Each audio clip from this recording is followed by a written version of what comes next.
This is a Fox News alert. The Pentagon tonight deploying more troops and more military equipment to the Middle East in yet another uptick in American forces overseas. Gillian Turner joins us now live with a look into why the Trump administration is making the move. Good evening, Gillian. Good evening, Shannon. So the Secretary of Defense announced tonight the deployment of hundreds of troops in response to Iran's attacks on Saudi oil facilities last weekend.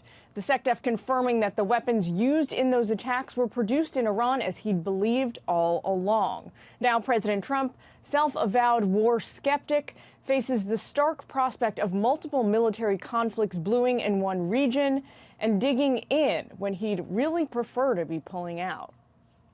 The president has approved the deployment of U.S. forces, which will be defensive in nature and primarily focused on air and missile defense.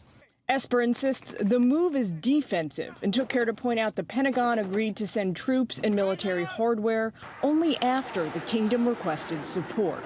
We will also work to accelerate the delivery of military equipment to the Kingdom of Saudi Arabia and the UAE to enhance their ability to defend themselves. Esper also called time on other allies, saying they need to step up and condemn these attacks. The international community has a responsibility to protect the global economy and international rules and norms. This announcement, though, came with a disclaimer. Esper reiterating President Trump's assurance that the U.S. doesn't want war, never has. This afternoon, the president claimed he is making progress on his commitment to bring 5,000 soldiers home from Afghanistan. We're slowly reducing in Afghanistan, as people know. We've been very effective. But he's keeping a whole range of options in his back pocket. If we wanted to do a certain method of war, we would win that very quickly.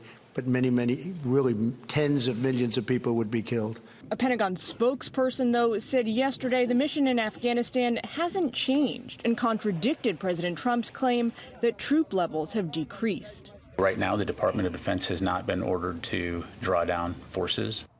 Now the president and Congress have to contend with the fallout over stalled peace talks with the Taliban.